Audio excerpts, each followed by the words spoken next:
Hey there guys, BlackPanthaa here and welcome to the ultimate drifting guide for Need for Speed 2015. So today, I'm going to be going through different areas including the tuning, the performance upgrades and the actual gameplay itself when it comes to drifting in Need for Speed 2015.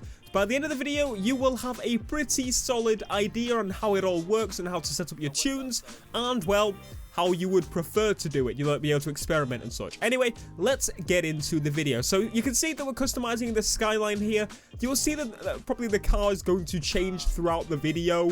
Let's be clear. The reason I'm doing that is because obviously I'm using footage that I got from the event, which means it's easier to compile and show you a varied amount of cars, that sort of thing. Anyway, let's get into the performance tuning. So the performance tuning is where you will probably start when it comes to actually getting a car to be a drift car, unless you do the build first, because I'll do the build and then the performance one. That's just me. Now, probably a very important part that you should take a look at first would be the tires. So, just to explain how the tires work, there are two types of tires and obviously different performance upgrades for each. So the further you go through the list, the better they are at that thing, but there are also grip and drift tires. So one set of tires that are further along to the end of the list will be better for grip and the other for drift. Now one thing you may notice is there's no stat changes when it comes to this menu here when you switch between drift and grip tires. And the reason that is because the game wants to be balanced. This is more of a matter of, will you be able to drift around a corner or will you be able to corner around a corner, if that makes any sense to you. And also because of that, you'll find that the later on drift and grip tires are basically not really like better than the other mid ones and early ones. The only difference is how much they kind of work. So obviously further to the right, you'll get more grippy tires that will grip to the road more. Doesn't necessarily mean you'll speed a lot more, but it means that you'll have more stuck to the road ability, if that makes sense. And then obviously the higher up drift ones will get you easier drifts and kind of more stuck to the road, whereas the earlier ones may be more controllable to you. It's just a matter of preference. Play around with them and see which you prefer. Three other upgrades that you definitely want to apply to make yourself a drift car would be the differential upgrade, which allows you to tune the diff, which means, well, you can get it to slide a lot easier or make it in the middle or a lot harder. Come down to preference again when you get into the tune a bit later on. Then also the brakes, upgrade the brakes, which allows you to tune the brakes a little bit later on. And then also the handbrake would be something to buy as well if you're looking to drift. Another important part would be nitrous. Now nitrous is probably less important than a lot of the things here, but it can actually help you when it comes to extending a drift or shortening a drift in some cases, or correcting after messing up a drift. Basically in lots of instances there are.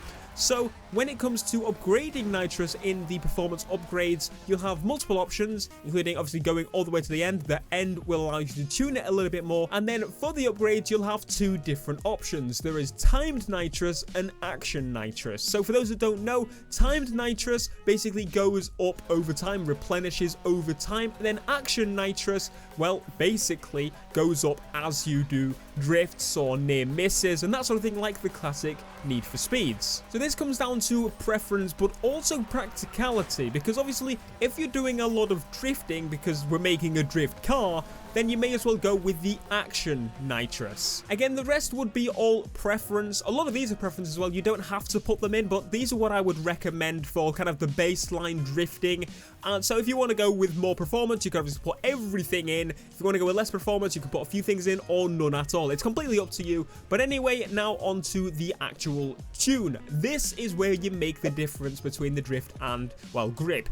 Now, originally, you'll probably already have a little bit of a drift bias because of the tires we've already put on, because you can't actually tune the tires. So the tires, depending on what you already got, already have like a set number or level when it comes to the tune. But because we bought the differential, brake and handbrake upgrades, we're able to tune these in this menu here, which actually end up being very, very useful. So let's get into that. Now, I'm going to talk over the handling tuning, and a lot of this may go over the top of your head originally, but it'll kind of make sense as you go along. And also the fact that, remember this, more towards the left means drift, more towards the right means grip. And also the sort of descriptions for each thing underneath if you want to know exactly what it does. But these are the most important parts for me when it comes to making a drift car. Now, handbrake strength. This requires the handbrake upgrade that we talked about, and more towards the left makes it weaker and to the right makes it stronger. Now, why does this mean drift and grip? Obviously, a weaker handbrake means it's going to be a little jab to make it get the back end out and start drifting. Then we have two options associated with the brakes upgrades. We have brake strength and brake bias. Now, brake strength obviously locks the wheels quicker and makes it slip, and then you also have brake bias. It causes the front of the car to kind of slow down quicker and the back end to kind of wobble a little bit and, well, drift. Then you have the differential. Now, a locked diff means that it's more push forward, stupid wheel spin, and that's what you want when you want to go drifting. So differential to the left, again, the more so you do it, the more aggressive it is, just to remind you. Then you have a few options such as drift stability. Now, drift stability basically makes it easier or harder to maintain a drift. So if you take drift stability off, it means you're probably going to get more control over your drift, but obviously it requires more control. So technically it's a little bit more difficult, but if you put it on, it means it's more controllable drifts, as in it does most of it for you.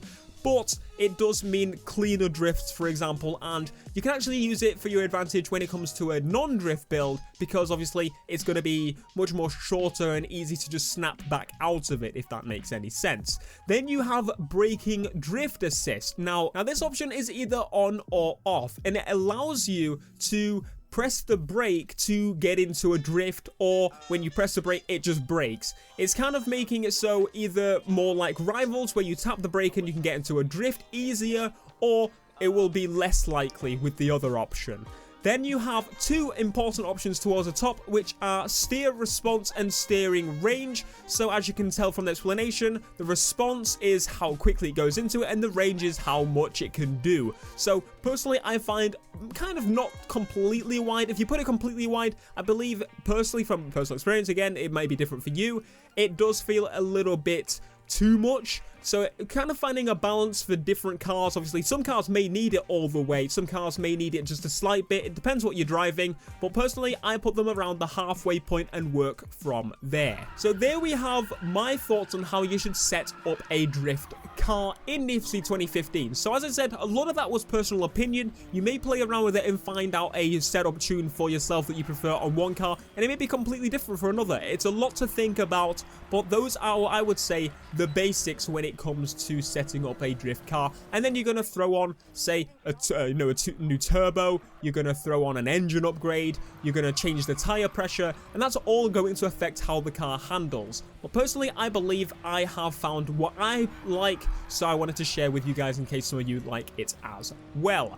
Now, final things, a little couple of tips to get you sliding perfectly like a pro. Obviously, tapping the handbrake and the brake, it's probably actually the best way to get into a drift, or initiate a drift, if you will. And also, if you feel you're about to hit a wall, a good tip here is either pressing the handbrake in some cars, but because you've got it on light, it might be best to also press the brake and the handbrake. So that will kind of make the drift more controllable. It'll go in a little bit with the angle. It won't go as wide. And other than that, the only tip I could really give you is to say go wide. The wider you go, obviously, the more room you have to fix your mistakes if you make any with the brake and handbrake option that I said.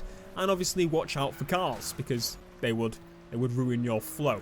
Anyway, let me know what you think of this video. If you did enjoy and you want to see more videos like this, be sure to leave a like. Hopefully this helps some of you as well, because that would just be friggin' awesome, and I've achieved what I wanted to do. And subscribe if you are new. Well, thanks for watching, and I'll see you in the next video. Peace. Gadget.